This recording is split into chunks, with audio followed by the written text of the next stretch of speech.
pranuar një mikroskop për analizën e urinës qysh në vitin 2024. Mirë po, që nga atëherë, ky mikroskop nuk është funksionalizuar. Po ashtu, në dhjetorin e vitit të kaluar, në këtë klinik është pranuar aparatura për biopsinë e veshkës. Mirë po, pavarësisht kësaj, as këto aparatura nuk janë bërë funksionale. Mbi 25.000 euro i kanë kushtuar shërbimit spitalor Klinik Universitar të Kosovës 2 pajisje të reja.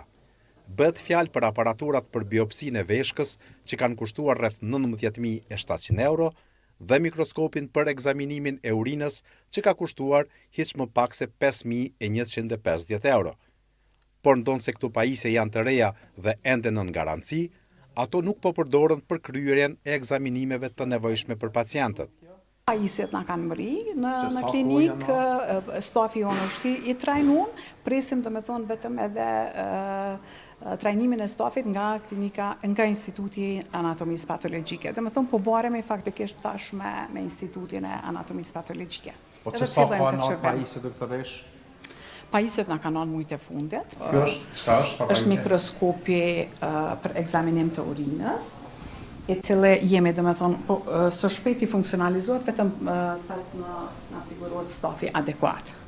Derisa ky shërbim vazhdon të mos jetë funksional, pacientët detyrohen të kërkojnë trajtim në qendra mjekësore në rajon.